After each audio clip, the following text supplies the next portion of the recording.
네, 와이튼 라디오 이재현의 뉴스 정면 승부 2부 시작합니다. 화요일 2부 이 시간에는 정치 현안들에 대한 국민의힘의 행보 진단해 보면서 소수 여당으로서의 향후 과제들까지 짚어보는 코너죠. 국민의힘은 안착종 순서입니다. 격주로 만나보고 있는데요. 오늘부터 이 코너를 새롭게 맡아주실 분입니다. 국민의힘 김용남 전 의원 전화 연결돼 있습니다. 김 의원님 안녕하세요. 네, 안녕하세요. 김용남입니다. 네, 오랜만에 전화를 드립니다. 국민의힘은 안착종 코너 이제 새롭게 맡아주셔서 감사드리고요. 먼저 첫 시간이니까 네. 저희 코너 제목이 국민의힘은 안착중입니다. 국민의힘 지금 현재 잘 안착해 나가고 있는지 어떻게 보고 계신지요? 제가 보기에는 안착하려고 노력하는 중이 아닌가 싶습니다. 노력하는 중이요. 예, 예. 그렇죠. 제 생각으로는 그 정당은 네. 엔터테인먼트 회사하고 비슷한 것 같아요. 아, 그래요. 결국엔 인기를 먹고 산다는 건데요. 예, 예. 뭐 엔터테인먼트 회사는 소속 그 연예인들이 노래를 잘 부르거나 춤을 잘 추거나 뭐 연기를 잘하면 되겠지만 예. 정당은 결국에 인기를 얻으려면 뭐니 해도 일단 경제 상황이 좋아져야 하는데 예. 지금 뭐 국제적인 이유 뭐 이런저런 국내외적인 이유로 경제 여건이 녹록지 않은 편이라 예. 뭐 노력하는 중이 아닌가 예, 싶습니다. 예. 안착을 위해서 노력하는 예. 중이다. 경제 상황이 여의치 않다고 하셨는데 정치 상황도 그에 못지않게 불안합니다. 네. 오늘 윤 대통령의 국회 시정연설이 있었는데요. 민주당은 불참했습니다. 헌정사상 첫 불참 케이스, 야당의 첫 불참 케이스인데 오늘 어떻게 보셨는지요? 저는 그 민주당의 불참은 터무니없는 몽리를 부린다고 생각이 됩니다. 터무니없는 몽리다. 네. 왜냐하면 민주당은 지금 야당 탄압을 중지하라 뭐 이렇게 요구를 하면서 시정연설에 불참을 했는데요. 예, 예. 지금 벌어지고 있는 상황은 야당 탄압이 아니고 수사기관에서 범죄 혐의를 수사해 나가고 있는 중입니다. 예. 다만 범죄 혐의의 한가운데에 있는 사람이 야당 대표일 뿐이죠. 예. 그러니까 지금 이재명 대표와 관련한 소위 사법 리스크는 뭐 전 국민이 다 알고 있던 거 아닙니까? 그리고 민주당의 당대표를 뽑는 전당대회 전부터도 그런 염려가 민주당 안에서뿐만 아니라 밖에서도 많이 있었고요. 예. 그러니까 지금 범죄 혐의의 중심에 서 있는 사람이 야당 대표라고 그러면 범죄 수사를 하지 말고 범죄 혐의를 여기서 덮으라는 얘기인가요? 저는 그래서 이거는 오히려 민주당 내에서도 당 대표 개인의 범죄 혐의 문제와 민주당 전체의 행동은 좀 분리해서 예. 행동을 해 나가는 게 옳지 않았을까 싶습니다. 예. 그러니까 불법 대선 자금에 대한 검찰의 수사가 민주당에 대한 탄압이 아닌데 민주당에서는 터무니없는 몽리를 부리고 있다. 이제 그런 말씀이세요. 네. 자, 근데 지금 검찰은 현재 구속이 된 김용 민주연구원 부원장을 상대로 해서 이제 연일 고강도 조사를 벌이고 있습니다. 김 의원님이 이제 검사 출신이시니까 관련 내용을 조금 좀 여쭤볼 게 있어요. 지금 네네. 유동규 전 본부장의 진술밖에 없다는 주장도 있습니다. 지금까지 나온 수사 상황, 정황들 어떻게 보고 계시는지요? 유동규 본부장의 진술밖에 없다는 것은 사실과는 다른 이재명 대표 측의 희망사항으로 보이고요. 네. 김용 전 부원장, 김용 부원장이죠, 지금도. 예, 예. 김용 부원장에 대해서 구속영장을 법원에서 발부한 것에 비춰볼 때 네. 유동규 씨뿐만 아니라 남욱 변호사나 정민용 변호사의 진술도 있을 것이고요. 또 뭐 언론 보도를 보면 그 검은 돈을 전달한 그 일자나 이런 게 메모되어 있는 그 기록도 있다라고 하니까요. 예. 뭐 오로지 유동규 본부장의 진술밖에 없었다라고 하면 법원에서 구속영장을 발부하지 않았겠죠. 그래요. 지금 보면 이 수사 상황을 보면 전형적인 죄수의 딜레마에 빠져 있는 상황으로 보입니다. 그러니까 이와 관련된 특히 대장동 비리 또 그 돈의 정치자금 전달과 관련해서 관련자들이 먼저 자백을 하면 아무래도 가벼운 처벌을 받을 수 있는데 네. 뭐 누가 먼저 하느냐. 이미 그 죄수의 딜레마에 빠진 일부 관련자들이 자백을 하기 시작한 것이 아닌가 이런 생각이 듭니다. 네. 그러니까 유동규 본부장이 실토를 하면서 수사가 그러니까 급물살을 타게 되고 결국은 실체를 드러낼 수밖에 없다. 이제 이렇게 보시는 거죠? 예, 유동규 씨뿐만 아니라 뭐 관련자들의 진술이 충분히 확보되어 있는 상황 아닌가 싶습니다. 예. 근데 그 불법 정치 자금 수사라든가 또 뇌물 수사 같은 경우에는 사실 준 사람은 줬다고 얘기를 하지만 받은 사람은 없는 경우가 대부분이에요. 그리고 또 이게 보통 요즘에는 이제 현금으로 주로 주고받기 때문에 이것을 추적하기가 쉽지 않지 않습니까? 이거 수사 보통 어떻게 합니까? 그거는 이제 준 사람은 줬다고 하고 받은 네. 사람은 대부분의 경우에 특히 정치인들 같은 경우에는 안 받았다고 끝까지 주장을 합니다만 그렇다고 그러면 전부 무죄가 나느냐 그건 아니겠죠. 그 진술의 구체적인 다른 증거들과의 예. 정황 증거들과의 부합 가능성을 봐야겠죠. 이 경우에는 돈을 만들어서 전달하는데 관여했던 사람이 유동규 씨 외에도 여러 명이 있고요. 네. 또 그 돈이 전달되는 시기에 비추어 봐서 뭐 예를 들어서 이거 수사할 때 보면 어디에 만나서 어디에 담긴 뭐 어떤 상자 뭐 이것까지 누구한테 주었느냐. 근데 이게 만약에 최초의 돈을 남욱 변호사가 만들어서 이게 전전 유동규 씨를 통해서 김용 부원장까지 전달됐다면 예. 그거에 관여한 사람들의 진술이 적어도 전달에 관여한 유동규 씨까지는 일치를 해야 되거든요. 예. 뭐 그런 거는 다 재판 과정을 통해서 드러나지 않을까 싶습니다. 그러니까 진술의 일관성 뭐 이런 것들이 중요한 요소가 되겠군요. 그렇죠. 예. 지금 현재 김용 부원장 같은 경우는 뭐 받은 적이 없다, 조작이다 이렇게 얘기를 하고 있는데 대부분 처음엔 다 그렇게 얘기하죠. 처음엔 다 그렇게 얘기합니까? 예. 근데 지금 이제 김용 부원장만 받지 않았다라고 얘기를 하고 있고 나머지 이제 남욱 변호사나 유동규 본부장 같은 경우에는 진술이 일치한단 말이죠. 그렇다면은 결국 불법 정치 자금 받았을 가능성이 높다 이런 식으로 수사 흐름이 갈 수밖에 없다. 그렇게 예측을 해야 되는 건가요?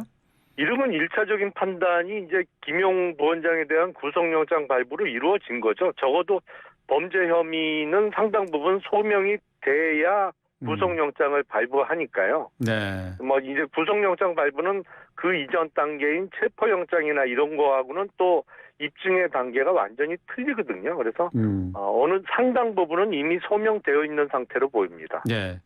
자, 지금 이제 검찰에서 이제 김용 부원장에 대한 혐의점은 이제 8억이라는 거액을 받았다는 거잖아요. 불법 정치 자금으로. 네. 자, 이 8억이라는 돈의 흐름을 찾아내는 게 관건일 것 같은데 어떻습니까? 이 8억의 용처 이걸 밝혀내는 게 수사에서 가장 중요한 부분이 되겠죠? 그렇죠. 근데 한꺼번에 8억이 넘어간 게 아니고 4-5차례에 걸쳐서 뭐 한 대략 8억 4,700만 원이 넘어갔다고 하는데 네. 그게 이제 그 대선을 앞두고 민주당 경선 과정쯤 그 무렵 아닌가 싶어요. 그래서 네. 물론 구체적인 그 돈의 최종적인 사용처는 김용 부원장이 가장 잘 알겠죠. 하지만 그 돈을 만들어 달라고 요구했을 때에 어떠한 내용으로 어떠한 이유로 돈이 필요하다고 했었는지 네. 그리고 그걸 전달하는 과정에 관여한 사람들이 이 돈이 결국엔 어디에 쓰일 거라고 생각을 하고 전달했는지 네. 이 부분에 그런 점을 근거로 해서 이제 수사를 해 나가겠죠. 물론 전액 다 현찰로 전달이 됐을 것이고 그렇죠. 현찰이라는 게 뭐 다른 수표나 이런 것처럼 쉽사리 추적이 안 되는 거기 때문에 김용 부원장으로부터 최종적으로 수령한 사람들 모두 예. 뭐 함구한다면 최종적인 사용처를 밝히기에는 상당히 어려움이 따르겠죠. 그래요. 예. 그러니까 현금이기 때문에 어떻게 흘러갔는지 뭐 관련된 사람들이 모두 입을 다물면 알 수 없는 것이 된다. 뭐 전달까지는 입증이 어느 정도 됩니다만 전달받은 그 8억 4,700만 원을 네. 그러면 김용 부원장이나 아니면 민주당 그 후보 경선 캠프에서 최종적으로 어디에 썼는지까지 밝히기는 쉽지는 않은 문제로 보입니다. 예. 알겠습니다. 자, 어제 민주연구원에 대한 압수수색이 있었습니다. 민주당사 8층이었는데요. 민주당 쪽에서는 김 부위원장이 지난 4일부터 근무해서 검찰이 가져간 자료가 많지 않다고 했고요. 구체적으로는 이제 상설 특별위원회 부위원장 추천 명단이 있는 엑셀 파일을 가져갔는데, 근데 이게 뭐 범죄 혐의와 무슨 관련이 있느냐라고 이렇게 얘기를 하고 있습니다. 어제 압수수색 적합했다고 보십니까? 우리가 통상 압수수색을 나가면요. 네. 세 군데가 기본입니다. 그러니까 피의자의 사는 집, 예. 그리고 사무실, 그리고 타고 다니는 차량. 예. 이 세 개는 기본이거든요. 이 세 군데 중에 하나를 빼놓고 압수수색을 안 했다? 예. 그러면 수사를 부실하게 하는 거죠. 물론 압수수색이라는 게 압수수색을 하면 100% 그곳에서 증거를 찾아낼 수 있느냐? 그럴 수는 없죠. 하지만 해야 되는 기본적인 거는 거쳐가야죠. 네. 그러니까 정해진 절차이기 때문에 당연히 해야 되는 것이었다. 아니 자택, 사무소, 차량은 기본입니다. 압수수색에. 예. 그러니까 지금 뭐 민주당에서는 이게 보여주기식이고 망신주기식 압수수색 아니냐 그런 주장이에요. 사실 뭐 김용 부원장이 출근한 날도 3일밖에 되지 않고 자신의 개인 사물도 갖다 놓지 않았다 이렇게 주장하거든요. 개인 사물을 갖다 놨는지 안 갖다 놨는지는 압수수색을 해봐야 하는 것이고요. 어떤 측면에서는 민주당에서 망신을 자초했죠. 망신을 사실은 자초했다. 압수수색도 다 수사고 수사는 소위 밀행성을 요구하기 때문에 민주당의 의원들이나 당직자들이 그렇게 오랜 시간을 거기서 막아서고 대치를 하지 않았으면 압수수색 장소에서 찍힐 사진이 없어요. 사실은 조용히 그 건물에 들어가서 사실은 민주당사를 압수수색하러 들어간 게 아니고 예. 민주당사의 한 부분에 있는 김용 부원장의 사무실을 압수수색하러 들어간 거기 때문에 예. 검찰 수사관들이 그 건물 들어가서 엘리베이터 타고 8층 올라가서 그 사무실에서 압수수색 실시해서 뭐 들고 나왔으면 크게 부각될 일도 아니거든요. 그리고 그렇죠. 너무나도 당연히 해야 되는 절차였습니다. 근데 그거를 막아서고 뭐 8시간씩 대치를 하고 또 첫날은 압수수색이 무산되고 또 나가게 만들고 하면서 사실은 전국적으로 오랫동안 보도가 되게 만들면서 민주당에서 자초한 망신이라고 생각이 됩니다. 예. 민주당 의원들이 압수수색을 막아서는 바람에 오히려 긁어 부스럼을 만들었다. 그런 설명이시네요. 근데 그렇죠. 오히려 커졌죠. 예. 민주당 측에서는 또 어제 압수수색과 관련해서 이게 위법 절차에 따른 압수수색이었다. 이렇게 얘기를 합니다. 그러면서 가져간 자료 또는 증거물이 증거 효력이 없다 이렇게 주장을 하고 있거든요. 어떻습니까? 어제 압수수색 절차가 좀 문제가 있었던 건 아닙니까? 무슨 문제가 절차상 문제가 있었다는지 어제 압수수색 영장을 민주당사에 집행을 할 때 들어가면서 압수수색 영장을 보여주지 않고 출근하는 직원들 사이에 섞여서 그 건물로 들어갔다 이런 주장이거든요.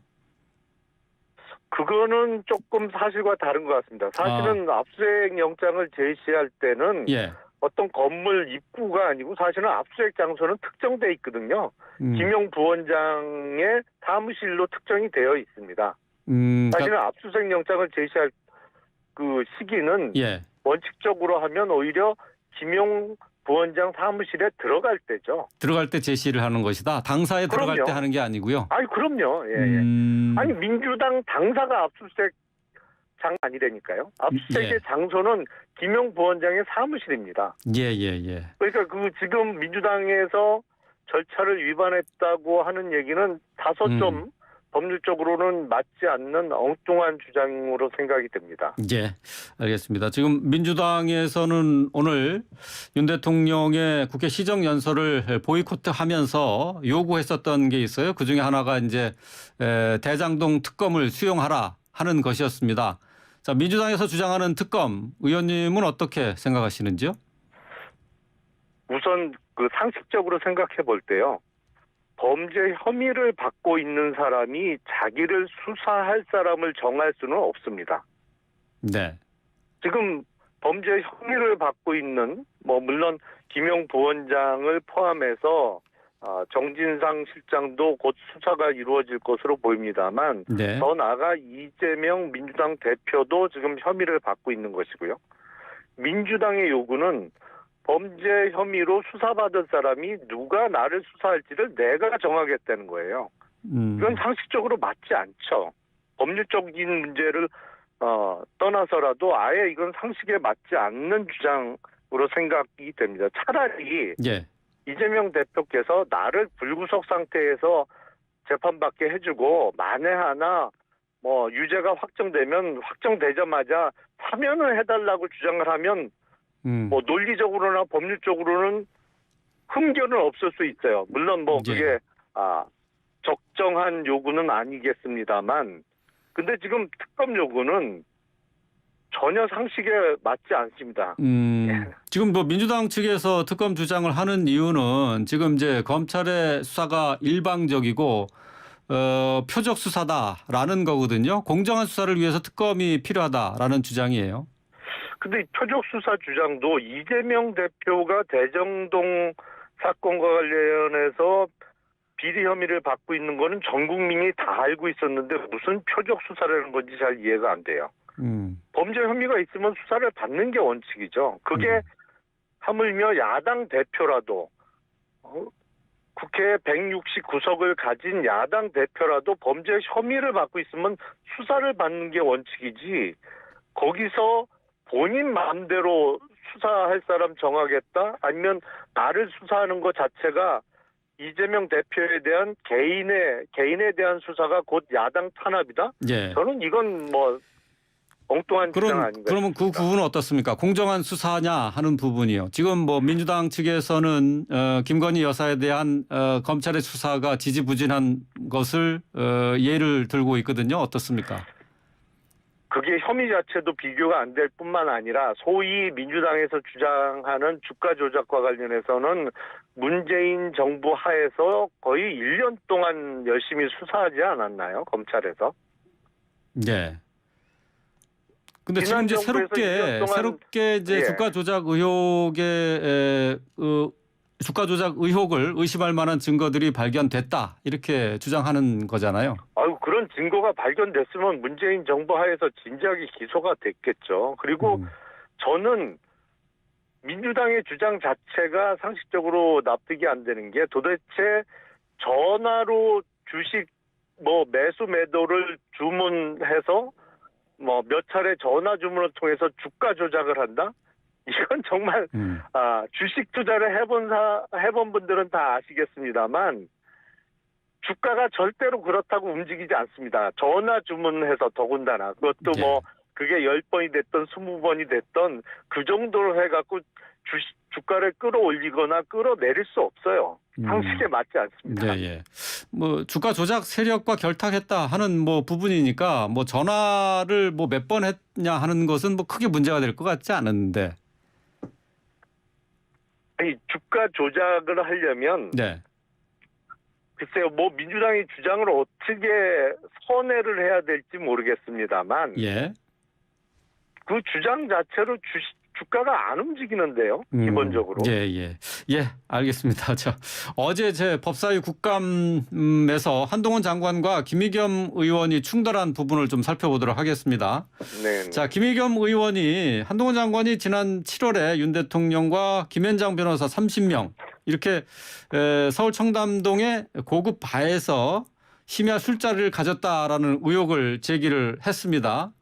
자, 한 장관은 바로 그런 술자리에 간 적이 없다라면서 강하게 반발을 했는데요. 직을 걸겠다, 장관 직까지 걸겠다라고 얘기를 했습니다. 어떻게 보셨습니까? 그 김의겸 의원께서 요새 보니까 대장동 사건 관련해서 뭐 유동규 씨나 남욱 변호사가 김용 부원장이나 정진상 실장에 대해서 뭐 수십여 차례 술 접대를 강남에서 했다라는 뉴스가 나오던데 그거하고 좀 헷갈린 거 아닌가 싶습니다. 아, 예. 아니 그리고 뭐 주장을 했으면 근거를 제시해야 되는데 예. 근거라는 게 무슨 유튜버 주장이던데 예. 그 유튜버도 구체적인 뭐 증거나 그런 걸 제시를 못 하고 있잖아요. 그러니까 그 국회의원이 국감장에서 어떤 주장을 하려면 최소한 어느 정도 입증이 가능한 얘기를 해야 되는데 예. 그 유튜브에 나오는 얘기를 너무 무책임하게 꺼낸 것이 아닌가 싶고요. 상식적으로 정황상 글쎄요. 현직 대통령이 현직 법무부 장관과 함께 30명하고 같이 청담동에서 술을 마셨다? 그러면 그게 그 증거가 안 나올 수 있나요? 그걸 예. 본 사람도 있을 거고 요새는 뭐 다 휴대폰에 카메라가 달려 있으니까 사진도 찍혔을 거고 뭐 봤다는 사람이 한두 사람이 나올 사안이 아닌데 예. 일단 상상하기도 어려운 예. 이야기를 아무 근거 없이 이렇게 무책임하게 국감장에서 꺼낸 것은 글쎄요, 의원 자질을 좀 의심해 볼 수밖에 없지 않나 예. 싶습니다. 한동훈 장관이 어제 좀 황당하다는 반응을 보이긴 했습니다만은 양쪽이 다 진실을 끝까지 가리겠다 이렇게 얘기를 했습니다. 한동훈 장관은 장관이 아니라 개인 자격으로 민영사상의 법적 책임을 묻겠다라고도 얘기를 했는데 말이죠. 이게 지금 수사가 가능한 겁니까? 어떻습니까? 국회의원이 이 질의 과정에서 질의한 내용인데 이걸 법적인 잣대로 또 수사가 가능한 건가요? 김의겸 의원이 정말 자신이 있다고 하면 뭐 오늘이 됐던 내일이 됐던 이걸 갖고 저 국회 밖에서 한번 더 주장을 하면 보다 확실해지지 않을까 싶은데요. 국회 밖에서요? 그러니까 네네. 국회 안에서 회기 그러니까 기간 중간에 면책특권 뒤에 숨지 말고 정말 그렇게 확신한다면 네. 김의겸 의원이 이걸 갖고 뭐 국회 밖에서 동일한 주장을 확실하다, 내가 뭐 확실한 물증을 갖고 있다 이렇게 한번 기자회견을 하든지 뭐 하면 본인의 입장은 적어도 정리가 되지 않을까 싶습니다. 네. 그러니까 국회의원이 국회의사당 바깥에서 하는 발언은 면책특권이 적용되지 않는 겁니까? 그렇죠. 네.